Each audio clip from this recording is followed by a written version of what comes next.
इस चीज को अपनी अपनी पर्सनैलिटी को इन्हांस करने के लिए, अपने को आगे बढ़ने के लिए क्या करती हैं, प्रेरित करती हैं। राइट, तो एक बहुत अच्छा आया, क्योंकि सबसे बड़ी चीज क्या चीज होती है, जब भी आप कोई सेशन करते हो, कहीं पे बात करते हो, तो आपका इंटरेक्शन जरूरी है, आप लोगों की इन्वॉल्वमेंट जरूरी है। अगर आप इन्वॉल्व नहीं हो रहे ना, तो इट मींस कि आपको इंटरेस्ट नहीं आ रहा। समझ रहे हो?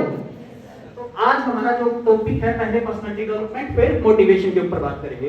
पर्सनालिटी डेवलपमेंट में फर्स्ट टॉपिक मैंने क्या बताया था, कम्युनिकेशन। क्या बताया था? कम्युनिकेशन के बारे में कितने बच्चे ऐसे हैं जो कम्युनिकेशन के बारे में जानते हैं? ठीक है, तो कम्युनिकेशन 2 टाइप्स का होता है। कितने टाइप्स का होता है? एक होता है वर्बल, बोल के जो बोला जाए। क्या होता है? जब हम बोल के किसी चीज को कम्युनिकेट करते, बता रहे होते हैं। ठीक है, एक होता है नॉन वर्बल, जहां पे लिखित में देते हैं, जैसे हम क्या कोई एप्लीकेशन दे दिया, वो दे दिया, ये क्या चीज का वे है, ये नॉन वर्बल का। तो आपने सबसे पहले क्या चीज है ये पता होना चाहिए कि जब कम्युनिकेशन का मतलब क्या होता है। एक और बात बताऊंगा, बीच में थोड़ा इंटरप्ट करूंगा इस चीज में। अगर मैं बात करूं यहाँ पे है ना, यूथ क्या है? यूथ, कितने बच्चे ऐसे हैं जो यूथ को जानते हैं? युवा, युवा क्या है? यूथ की एज क्या होती है? कौन बता सकता है? एनीबडी? कोई बता सकता है यूथ की एज क्या बताई गई है? अगर देखो, ये कोई यूनिवर्सल नहीं है। अगर मैं यूएनओ की बात करूं या अलग अलग डाटास की बात करूं, तो आपका 15 से 25 जो बताया गया यूथ को बताया गया। 14 से लगाओ, 14 से 25 यूथ को बताया गया है। लेकिन कोई यूनिवर्सल नहीं है। कोई बंदा अपने आप को 30 का 40 का भी अपने आप को क्या कहता है, 30 का 40 का क्या कहता है कि मैं यूथ हूं, मैं युवा हूं। तो आपको सबसे पहले ये पता होना चाहिए कि सबसे बात क्या है, इंडिया के अंदर जो पॉपुलेशन मोर देन 50% जो है, वो पॉपुलेशन, अपनी पूरी पॉपुलेशन का 50% से अबो वो यूथ है। कितनी अच्छी बात है। और इंडिया एक ऐसा प्लेस है, फर्स्ट प्लेस पे आता है जहां यूथ सबसे ज्यादा है। और यूथ ही क्या चीज होती है, किसी नेशन की, किसी देश की बिल्डिंग का, नेशनल बिल्डिंग का काम करती है। रीढ़ की हड्डी होती है। रीढ़ की हड्डी देखिए, अगर रीढ़ की हड्डी स्ट्रेट है तभी जाके हम स्ट्रेट हैं, अदरवाइज रीढ़ की हड्डी टूट जाए आदमी सर्वाइव नहीं कर सकता। सेम चीज अगर किसी देश को ग्रो करना है ना, तो उसको यूथ को ग्रो करना पड़ेगा। अगर देश को खत्म करना है तो क्या करना पड़ेगा, यूथ को खत्म कर दो, देश आगे बढ़ ही नहीं पाएगा। तो इंडिया एक ऐसी कंट्री है जो पूरी दुनिया के अंदर सबसे ज्यादा यूथ है। और दूसरी बात क्या है, इंडिया के अंदर भी सबसे ज्यादा यूथ है। ये अच्छी बात है ना। तो आप कल के क्या हो, देश के भविष्य हो। और भविष्य के लिए क्या करना पड़ता है, अपने आप को अच्छे तरीके से डेवलप करना पड़ता है, आपकी पर्सनालिटी डेवलप करनी पड़ती है, आपके एजुकेशन के अंदर जोर लगाना पड़ता है, आपको क्या स्पोर्ट्स में ध्यान देना पड़ेगा। जरूरी नहीं है कि एजुकेशन में ही अच्छे हैं तभी जाके आप क्या है अच्छे हैं। तो हर इंटरेस्ट के हिसाब से जब करियर चूज करोगे ना, तो आपको खुद को मजा आएगा कि हाँ भाई, जहां मजा आने लग जाए ना जिस चीज में, काम में, वो काम करना चाहिए। 3 इडियट्स कितने बच्चों ने देखी? 3 इडियट्स मूवी, उसमें क्या मैसेज है पता है? बेसिक मैसेज क्या है, इंटरेस्ट के हिसाब से आपका प्रोफेशन चूज करो, इंटरेस्ट के हिसाब से आप क्या करो, स्टडी करो। अगर इंटरेस्ट के हिसाब से स्टडी करोगे ना, फिर देखना रिजल्ट क्या आएगा। आप मरे मन से जो काम करोगे ना, उसमें मन ही नहीं लगेगा भाई, मानते हो ना। तो इसलिए कोई प्रेशर में ना जाए। जब भी आप कोई प्रोफेशन को चूज करते हो, तो आपको किस चीज के ऊपर फोकस करना है, अपने इंटरेस्ट पे फोकस करना है। अपने इंटरेस्ट के साथ ही आप क्या करेंगे, अपने प्रोफेशन को अडॉप्ट करेंगे, एजुकेशन को चूज करेंगे, तभी जाके आप क्या कर पाएंगे, अच्छा करियर बिल्ड कर पाएंगे, या क्या कर पाएंगे, अपने देश को एक अच्छा नागरिक दे पाएंगे। तो अब हम थोड़ा डाइवर्ट हो चुके हैं अपने टॉपिक से, हम पर्सनालिटी डेवलपमेंट में दोबारा से आ जाते हैं। उसका मतलब था कम्युनिकेशन। कम्युनिकेशन मैंने बताया था 2 टॉपिक होते हैं, एक वर्बल होता है, एक नॉन वर्बल होता है। अब चीज है कि देखो, कम्युनिकेशन का मतलब एग्जैक्टली क्या होता है। इंग्लिश बोलना कम्युनिकेशन नहीं है कि फ्लुएंटली इंग्लिश बोल रहा है तो इट मींस गुड कम्युनिकेटर है। कम्युनिकेशन का मतलब क्या होता है, एक छोटी सी इसकी एक प्रोसेस होती है जिसके थ्रू हम क्या करते हैं, अपने विचारों को एक दूसरे से दूसरे तक, एक से दूसरे तक पहुंचाने का काम करते हैं। This is a process of communication through we just deliver the message to one person to another. Means क्या है कि एक सेंडर होता है, suppose I am a sender, आपको क्या कर रहा हूं, मैसेज कन्वे कर रहा हूं, मैं क्या हूं, सेंडर, आप क्या हो, रिसीवर। अब किस माध्यम से ये मैसेज जा रहा है, लेक्चर दे रहा हूं, वर्बल है, हम किस मेथड से माइक का यूज कर रहे हैं, दीज आर द चैनल्स जिसके थ्रू मैं क्या कर रहा हूं, आपको मैसेज कन्वे कर रहा हूं और आप लोग मुझे रिस्पॉन्ड कर रहे हो, फीडबैक दे रहे हो। ये क्या है? फीडबैक है।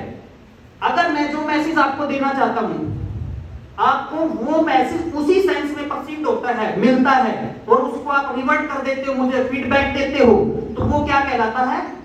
प्रॉपर चैनल ऑफ कम्युनिकेशन की जो कम्युनिकेशन की जो प्रोसेस है वो कंप्लीट हो गई। इस प्रोसेस में कहीं पे भी कोई गड़बड़ आ गई, लाइक मैं कुछ बोल रहा हूं, आप कुछ और समझ रहे हैं, या इसके अंदर कोई चीज है, जैसे मैं ये बोलना मैंने शुरू किया, आप तक नहीं मैसेज पहुंच रहा लास्ट तक, इट्स ए बैरियर। ये बैरियर है कि भी यहाँ पे अपना जो माइक था, बीच का जो चैनल था, उसमें क्या आ गई? गड़बड़ आ गई। जहां नॉइस आ गई, जहां बैरियर आ गई, तो वहां कम्युनिकेशन क्या नहीं होगा? पूरा नहीं होगा। ठीक है, नहीं होगा ना?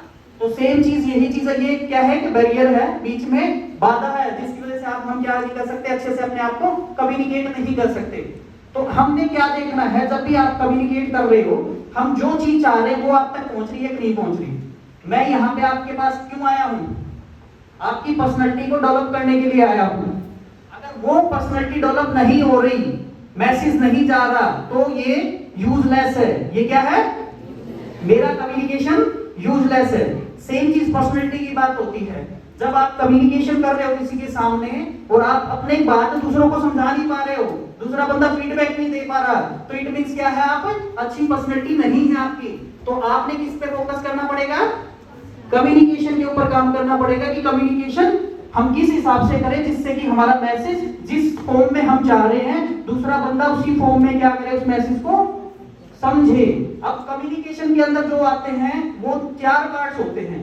पहले क्या होता है कि हम अच्छे कम्युनिकेटर कैसे बने।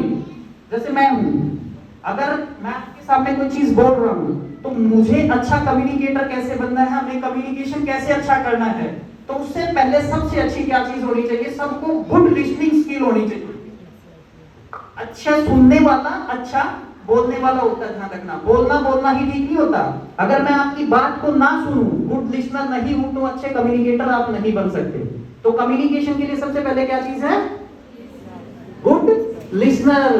दूसरी चीज क्या चीज है? मोस्ट इंपोर्टेंट, बिना मांगे सलामत दो, उसका भी कोई फायदा नहीं है। तो आपने क्या है? गुड लिसनर्स के साथ साथ आपने जब भी कम्युनिकेशन करेंगे तो अच्छे, आप सुनने वाले अच्छे बनो। और दूसरा चीज क्या है, वो इंपॉर्टेंट पार्ट क्या है, नोट करना चाहो तो कर सकते हो। पहले कम्युनिकेशन के 4 पार्ट्स हम बताएंगे। पहले क्या है? गुड लिसनिंग होनी चाहिए। और दूसरा पार्ट क्या है, एलिमेंट्स, वो है स्पीकिंग विद फुल कॉन्फिडेंस। आप जब बोल रहे हो ना, मैं ही आपके सामने कॉन्फिडेंस लूज कर दूं। कॉन्फिडेंस क्या होता है पता है?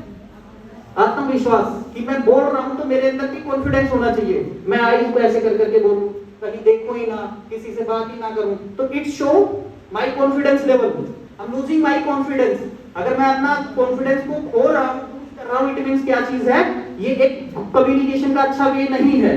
तो आप जब भी बात कर रहे हो तो आपने क्या कॉन्फिडेंस के साथ बोलना है कि उस बात में वजन होना चाहिए, कॉन्फिडेंस होना चाहिए, तभी जाके आपकी पर्सनैलिटी क्या हो सकती है? डेवलप हो सकती है।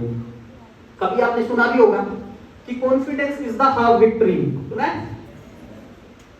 कॉन्फिडेंस से क्या हो जाती है? पहले आप कॉन्फिडेंटली आओगे ना किसी के सामने, स्टेज के ऊपर खड़े होते, बहुत सारे बच्चों के पैर कांपने लग जाते हैं जैसे परफॉर्मेंस देते हो। बहुत सारा होता है, सबके साथ होता है, स्टार्टिंग में आता है। किसी चीज में आप क्लास में जाते हो, आप किसी प्रोफेशन में जाते हो, तो वहां क्या होते हैं? आप कॉन्फिडेंस लूज कर रहे होते हैं, आपकी पैर कांपते हैं, हाथ कांपते हैं, और क्या चीज, आईज की नहीं हो पाती, कॉन्टैक्ट नहीं हो पाता। तो ये चीज क्या शो करती है? आपकी लूज कॉन्फिडेंस को। तो कॉन्फिडेंस से जब आओगे ना, आधी जीत तो आपकी क्या हो जाएगी? होगी, आधी जीत होगी। अब हमने बताया, पहला क्या है? Active listening. दूसरा क्या बताया मैंने? Speak with confidence. और थर्ड क्या चीज है? Eye contact. आई कॉन्टैक्ट बहुत रोल प्ले करता है। हमेशा सुना होगा, आई सब बोलती हैं, आंखें सब बता जाती हैं कि भी ये बच्चा क्या चाह रहा है, नेक्स्ट पर्सन क्या चाहता है। आंखें सब क्या करती हैं? बताती हैं। तो आप जब भी बात कर रहे हो किसी से, तो आपकी आईज क्या होनी चाहिए? सामने होनी चाहिए। एक दूसरे की आंखों में आंखें देख के बोलोगे ना, तो देखना कॉन्फिडेंस कितना आएगा आपके अंदर। अपने आप ही कॉन्फिडेंस आएगा। नेक्स्ट बंदा क्या चीज हो जाएगा कि हाँ यार, इसको तो सब आता है, इसलिए आईज में देख रहा है। कई बार क्या होता है, बच्चे आईज में नहीं देख पाते, तो उसकी क्या चीज है? जब नेक्स्ट किसी से बोल रहे हो तो उसकी नोज पे कंसंट्रेट कर लो। कई बार उसकी आईज को, कलर को देखो, आप ये मत देखो कि आईज में देखना है, आपने क्या करना है, उसकी आईज को क्या करना है, उसकी आईज के कलर को चेक करो। तो ऑटोमेटिकली जब बात करने से शुरू होगा ना आपका, तो आई कांटेक्ट ऑटोमेटिकली आपका बनना शुरू हो जाएगा। ये एक वे है, अगर आई कांटेक्ट रखोगे तब जाके क्या कर पाओगे, आप अच्छे से अपनी बात को रख पाओगे, कॉन्फिडेंस बिल्ड कर पाओगे। समझ रहे हो मेरी बात? एक चीज बताता हूं, जैसे छोटे बच्चे हैं, आदमी का किसी का कैरेक्टर जज करना है, पता है कैरेक्टर क्या होता है? Character is important part for every personality. Character जज करना है तो आदमी के नेत्र, आंखें, आदमी के मित्र, दोस्त, आदमी के जो रह रहा है बंदा,